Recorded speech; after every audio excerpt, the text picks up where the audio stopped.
27 फरवरी class 10th mathematics का paper. और honestly बोलूं, लास्ट मोमेंट पर स्टूडेंट सबसे बड़ी गलती क्या करते हैं? रैंडम क्वेश्चन को सॉल्व करना। लेकिन आज की इस वीडियो में मैं आपको वही क्वेश्चन करवाने वाला हूं जिनके पेपर में आने के चांसेस सबसे ज्यादा हैं और आपको मार्क्स दिलाने वाले हैं। तो इस वीडियो को एंड तक जरूर देखना, क्योंकि इस वीडियो में आपको इंपॉर्टेंट क्वेश्चन, हर एक क्वेश्चन की स्मार्ट अप्रोच और साथ ही साथ हम कॉमन मिस्टेक सब कवर करने वाले हैं। तो मैं आपको प्रॉमिस करता हूं, अगर आपने ये पैटर्न पहचान लिया ना तो पेपर में आपको बहुत ही हेल्पफुल होने वाला है। तो आइए स्टार्ट करते हैं। अब जैसे पहला नंबर क्वेश्चन है, समीकरण 2x plus ay equal to क्या है 1 है तथा 3x minus 5y equal to क्या है 7 का कोई भी हल नहीं होगा यदि a का मान हमको निकालना। अब देखो, आपको पता है कोई भी हल किसमें नहीं होता। जब रेखाएं क्या होती है, समांतर रेखाएं होती है, तो उसमें कोई भी हल नहीं होता ना। यहाँ देखो, जैसे एक रेखा ये, एक रेखा ये दोनों रेखाएं क्या है, समांतर है और ये दोनों रेखाएं कभी भी एक दूसरे से नहीं मिलती है, इसलिए इनके बीच में कोई भी हल नहीं होगा। तो आप यहां से कह सकते हैं कोई भी हल कब नहीं होता, जब रेखाएं क्या होती हैं, समांतर होती हैं। ठीक है, अब इसके लिए कंडीशन भी आपको पता होनी चाहिए। ठीक है, पहले हम इक्वेशन लिखते हैं। अब देखो, पहले इक्वेशन क्या है 2x और प्लस का क्या है ay और ये प्लस 1 इधर लाएंगे तो क्या हो जाएगा -1 इक्वल टू क्या है 0। अब दो चर वाले रैखिक समीकरण के व्यापक रूप से इसकी तुलना करेंगे तो ax और प्लस का क्या आएगा by और प्लस c इक्वल टू 0 से इसकी क्या करेंगे, तुलना करेंगे। तो यहां से क्या आएगा, a बराबर क्या आएगा, देखो x के गुणे में क्या है a, x के गुणे में क्या है 2 है, कंपेयर करना आता है ना। तो a बराबर कितना आएगा 2 आएगा और इसी तरह b बराबर क्या आएगा a आएगा। देखो b बराबर क्या है, यहाँ a है और c बराबर क्या है, c बराबर क्या है -1। अब इसी तरह हम दूसरे समीकरण की भी तुलना करेंगे तो यहां से क्या है 2x और माइनस का क्या है 5y और देखो ये प्लस 7 उधर से इधर आएगा तो क्या हो जाएगा -7 इक्वल टू क्या है 0। तो यहां से देखो ये पहला समीकरण है तो इसको हम a1x b1y प्लस c1 से कंपेयर करते हैं। ठीक, क्योंकि हमारे पास दो समीकरण और इसकी तुलना हम किससे करेंगे, a2x और प्लस का क्या है b2y और प्लस का c2 इक्वल टू 0। इससे हम क्या करेंगे, इसकी कंपेयर कराएंगे, तुलना करेंगे तो a2 का मान कितना आ जाएगा,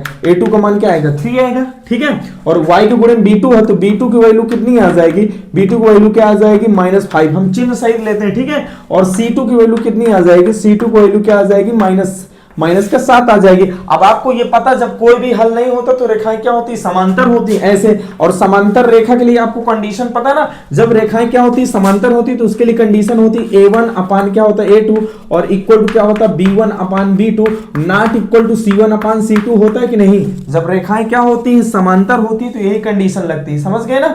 ठीक है, और इसी में क्या होता, कोई भी हल हमको नहीं मिलता।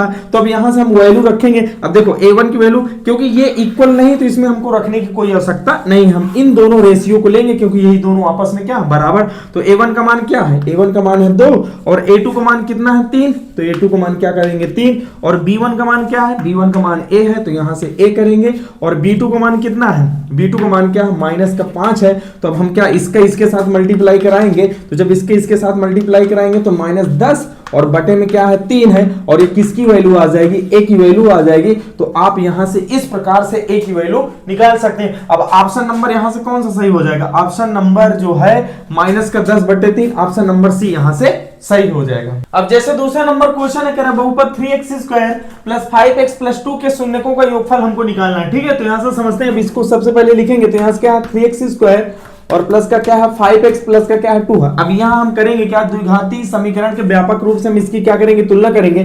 तो यहां से ax² प्लस का क्या आएगा bx प्लस c, इससे हम इसकी तुलना करेंगे तो यहाँ x² के गुणे में क्या है a और यहाँ x² के गुणे में क्या है 3, तो a बराबर 3 आ जाएगा। इसी तरह b बराबर क्या आ जाएगा 5 आएगा और इसी तरह c बराबर क्या आ जाएगा 2 आएगा। अब जैसे कि हमको शून्यकों का योगफल निकालना है तो आपको फार्मूला पता होना चाहिए, शून्यकों का योगफल और शून्यकों को गुणनफल वाला फार्मूला पता है कि नहीं। ठीक है, तो अगर हम यहाँ योगफल का फार्मूला लगाएंगे तो योगफल वाला फार्मूला क्या होता है, माइनस का क्या होता है b अपान a और योगफल क्या है, शून्यकों का योगफल का फार्मूला होता है माइनस का b अपान a और शून्यकों के गुणनफल का फार्मूला क्या होता है c अपान a। ये फार्मूला पता है कि नहीं, तो इन्हीं फार्मूलों को यहाँ अप्लाई करेंगे। और यहाँ योगफल पूछा है तो शून्यकों के योगफल का फार्मूला होता है माइनस का b अपान a, तो यहाँ माइनस लगाएंगे। अब b की वैल्यू हम क्या रखेंगे 5, तो यहाँ से क्या करेंगे 5 रखेंगे और a की जगह a बराबर क्या है 3 है तो यहाँ से क्या कर देंगे 3 कर देंगे, तो माइनस का क्या हो जाएगा 5/3 हो जाएगा।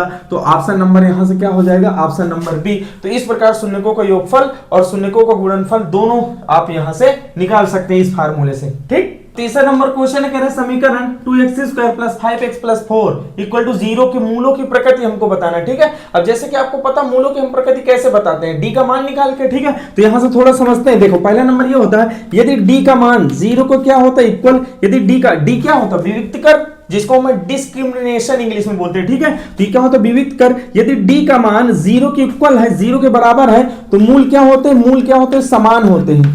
मूल समान होते हैं और समान के साथ साथ वास्तविक भी होते हैं। ठीक है, यहाँ वास्तविक, ये वास्तविक ही होंगे। ठीक है, दोनों मूल क्या होंगे, समान होंगे। समान यानी समान तो होंगे लेकिन वास्तविक होंगे।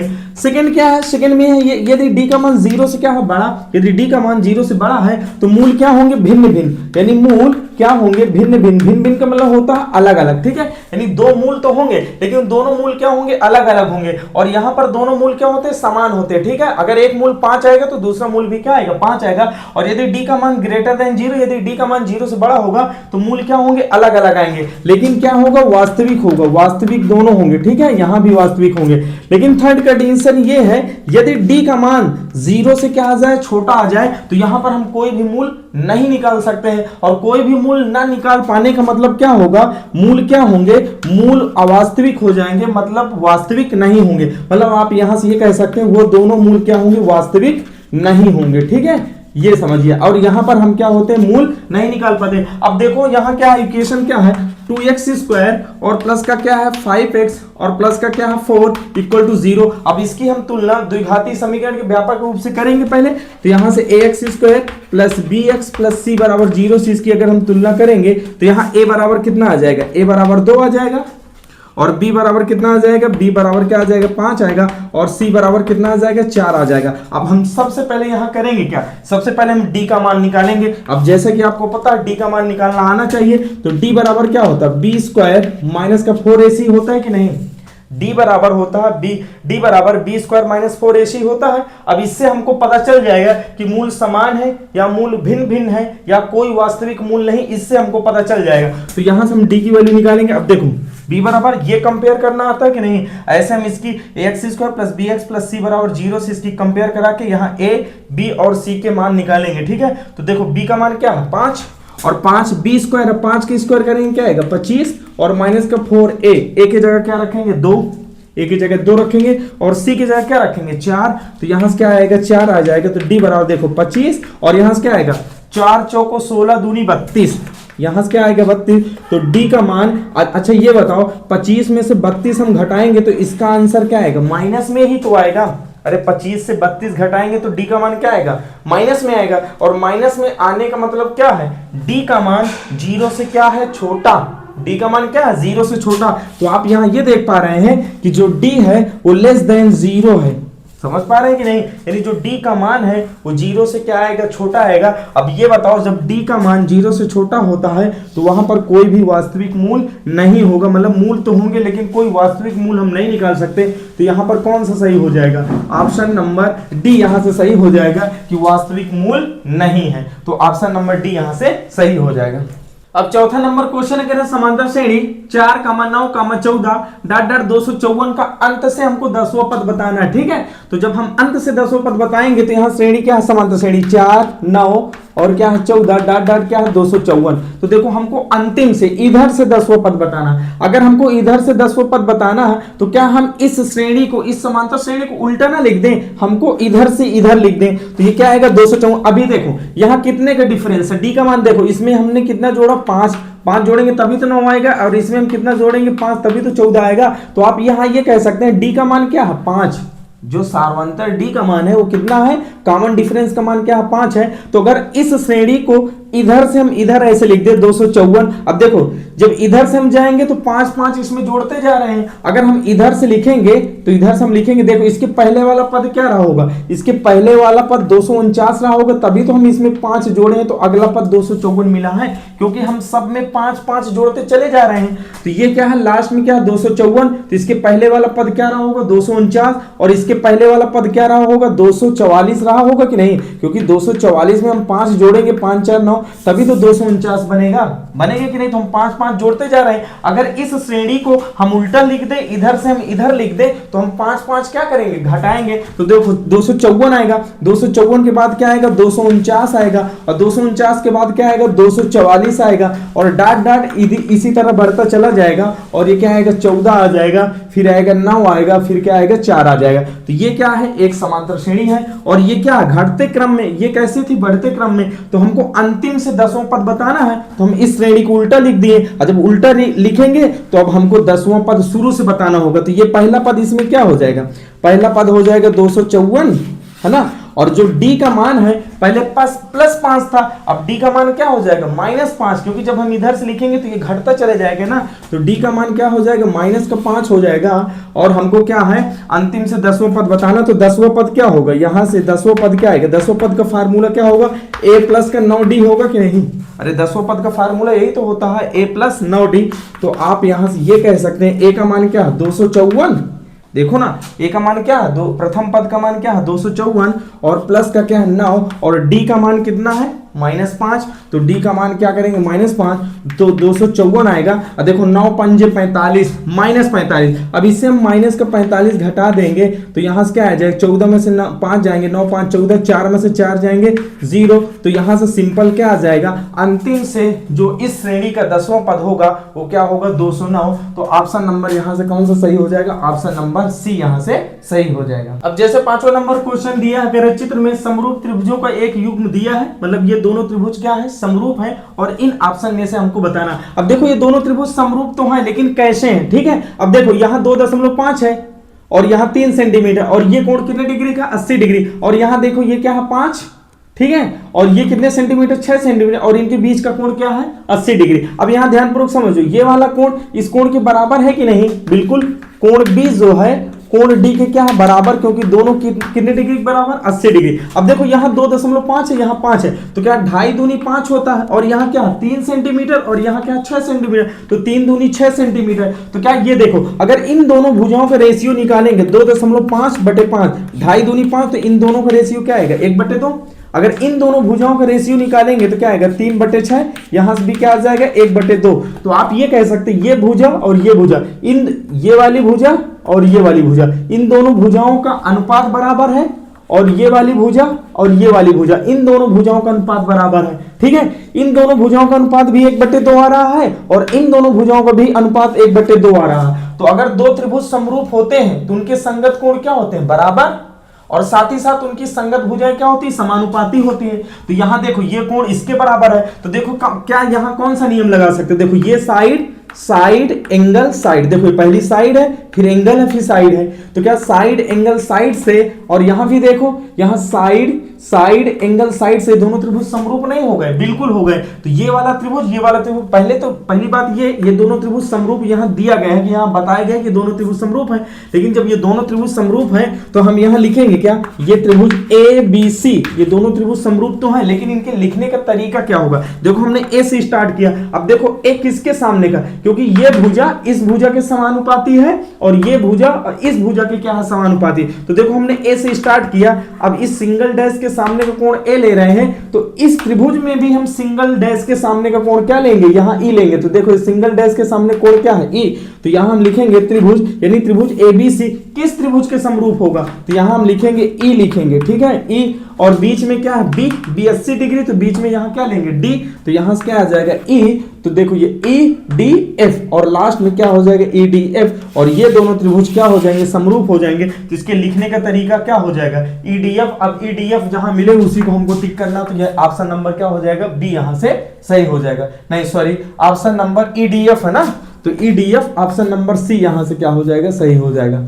ऑप्शन नंबर क्या होगा, क्योंकि EDF हमको बताना, तो EDF यही है। तो त्रिभुज ABC त्रिभुज EDF के क्या होगा, समरूप होगा, तो ऑप्शन नंबर C यहां से सही हो जाएगा। अब 6वां नंबर क्वेश्चन है, कह रहा बिंदु -3,4 की मूल बिंदु से हमको दूरी बताना है, ठीक है। तो जैसे कि आपको पता मूल बिंदु क्या होता है, मूल बिंदु क्या होता है, 0,0, यही तो होता है, इसी को हम क्या बोलते हैं, मूल बिंदु। तो कह रहे इस बिंदु की मूल बिंदु से हमको दूरी बताना है, तो -3,4। अब जैसे कि ये क्या होगा, ये x1, और ये क्या होगा y1, और ये क्या होगा x2, ये क्या होगा y2। ये मूल बिंदु है और ये क्या है, दूसरा बिंदु है। तो कह रहा है इस बिंदु की मूल बिंदु से हमको दूरी, ये डिस्टेंस निकालना है, ठीक है। तो डिस्टेंस फार्मूला आपको आना चाहिए। दो बिंदु के बीच की दूरी का फार्मूला क्या होता है, यहाँ से होता है x2 माइनस x1 का होल स्क्वायर और प्लस y2 माइनस y1 का क्या करेंगे, होल स्क्वायर कर देंगे, ठीक है। तो d की वैल्यू क्या आ जाएगी, यहाँ x2 का मान क्या, -3, तो क्या करेंगे -3 कामा x1 का मान क्या 0, तो यहाँ 0 स्क्वायर करेंगे और y2 का मान क्या -4, तो यहाँ से क्या करेंगे -4 और माइनस y1 का मान क्या 0, तो माइनस y1 का मान 0 कर देंगे। तो यहाँ सिंपल वही आ जाएगा। तो यहाँ से d की वैल्यू क्या आ जाएगी, यहाँ से d की वैल्यू अंडर रूट, अब देखो -3 से 0 घटाएंगे -3 ही आएगा और -3 के स्क्वायर करेंगे 3 त्रिक का 9, तो यहाँ से क्या हो जाएगा 9 हो जाएगा। और यहाँ भी -4 से 0 घटाएंगे -4 ही रहेगा और -4 के स्क्वायर करेंगे तो 4 चौको 16, तो यहाँ से d बराबर 16 9 क्या आएगा 25, 16 9 क्या आएगा 16 9 25 और 25 से बाहर क्या आएगा 5 आएगा। तो d की वैल्यू क्या आ जाएगी 5 सेंटीमीटर आ जाएगी। तो आप ये कह सकते हैं इन दोनों बिंदु के बीच की दूरी कितनी आ जाएगी, 5 सेंटीमीटर आ जाएगी। तो ऑप्शन नंबर सी यहाँ से सही हो। अब 7वां नंबर क्वेश्चन है, कह रहे यदि cot a बराबर 3/4 हो तो हमको sec a का मान निकालना है, ठीक है। तो यहाँ से अगर हम निकालेंगे, अब देखो जैसे कि आपको एक फार्मूला पता होना चाहिए, आइडेंटिटी जो होती है वो क्या होती है, sec स्क्वायर a बराबर क्या होता है, sec स्क्वायर a बराबर 1 प्लस का क्या है tan स्क्वायर a, यही तो होता है। ये फार्मूला आपको पता होना चाहिए। sec स्क्वायर a बराबर क्या होता है 1 प्लस का क्या होता है tan स्क्वायर a होता है, ठीक है। अब देखो हम यहाँ करेंगे क्या, अब जैसे देखो cot a का मान क्या है 3/4, तो अगर cot a का मान 3/4 है तो क्या हम tan a की वैल्यू निकाल सकते हैं, क्योंकि tan cot किसका उल्टा होता है tan का। जब cot a का मान 3/4 है तो क्या आप यहाँ से कह सकते हैं tan a का मान क्या आएगा 4/3 हो जाएगा, इसका जस्ट अपोजिट उल्टा। तो cot a बराबर 3/4, तो tan a बराबर क्या होगा 4 बटे क्या हो जाएगा 3 हो जाएगा। अब देखो यहाँ से हमको क्या करना है, sec स्क्वायर a बराबर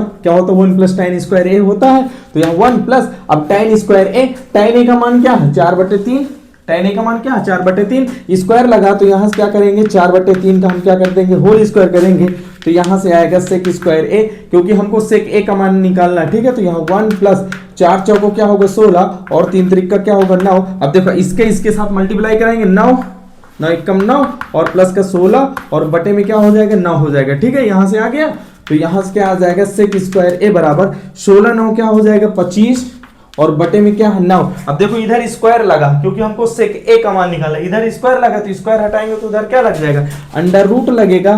तो यहाँ से sec a बराबर अंडर रूट में 25 बटे क्या हो जाएगा 9 हो जाएगा। और sec a की वैल्यू हम सिंपल यहाँ से क्या निकाल सकते हैं, देखो 25 से क्या बाहर आएगा 5 और 9 से क्या बाहर आएगा 3 आ जाएगा, तो sec a की वैल्यू 5/3 हो जाएगी। तो इस तरीके से आप निकाल सकते हैं और ऑप्शन नंबर डी यहाँ से क्या हो जाएगा सही हो जाएगा। 8वां नंबर क्वेश्चन दिया करे यदि tan अल्फा बराबर क्या है sin अल्फा हो तो हमको अल्फा का मान निकालना है, ठीक है। तो हमको अल्फा का मान निकालना है, तो सबसे पहले इसको लिखेंगे, यहाँ से क्या दिया है tan अल्फा इक्वल टू क्या दिया है साइन अल्फा, ठीक है। अब जैसे कि आपको पता होगा ये फार्मूला tan अल्फा की जगह अगर देखो इधर साइन है तो इसको भी हम साइन कॉस में तोड़ देते हैं, तो tan अल्फा की जगह हम क्या लिखेंगे साइन अल्फा अपान में क्या लिखेंगे कॉस अल्फा लिख सकते हैं, बिल्कुल, क्योंकि sine alpha upon cos alpha equal to क्या होता है tan अल्फा होता है कि नहीं। तो हम tan अल्फा की जगह ये लिखेंगे और इक्वल टू क्या आ जाएगा साइन अल्फा, ठीक है। अब देखो इसका इधर मल्टीप्लाई कराएंगे तो यहाँ से क्या आएगा साइन अल्फा और इक्वल टू क्या आ जाएगा साइन अल्फा, कॉस अल्फा की इधर हम मल्टीप्लाई कराएंगे तो क्या होगा कॉस अल्फा। अब देखो ये साइन अल्फा का है गुणे में इधर आएगा भाग में, तो यहाँ से क्या है साइन अल्फा और अपान में क्या है साइन अल्फा पहले से है, ठीक है। तो यहाँ साइन अल्फा कर देंगे और इक्वल टू क्या है कॉस अल्फा, ठीक। अब देखो साइन अल्फा से साइन अल्फा क्या कैंसिल हो जाएगा, तो यहाँ से क्या बचेगा यहाँ से 1 बचेगा, तो यहाँ से आ जाएगा 1 और इक्वल टू क्या आ जाएगा कॉस अल्फा। अब देखो इधर कॉस है तो इधर भी हमको कॉस ही बनाना, तभी हम अल्फा की वैल्यू निकाल पाएंगे, ठीक है। तो देखो इधर कॉस है तो इधर भी हमको कॉस बनाना। अब ये चेक करो ये कॉस में कितने की वैल्यू है, कॉस में कितने का मान है, तो आप बोलेंगे सर कॉस 0 का मान क्या होता है 1, कॉस 0 का मान क्या होता है 1, तो 1 की जगह हम कॉस 0 लिखेंगे और यहाँ से क्या लिखेंगे अल्फा। अब देखो इधर भी कॉस है इधर भी कॉस है, कॉस के बाद क्या है 0 डिग्री और इधर कॉस के बाद क्या है अल्फा, तो आप सिंपल अल्फा की वैल्यू कितने डिग्री बता देंगे 0 डिग्री बता देंगे। तो यहाँ से ऑप्शन नंबर ए यहाँ से क्या हो जाएगा सही हो जाएगा।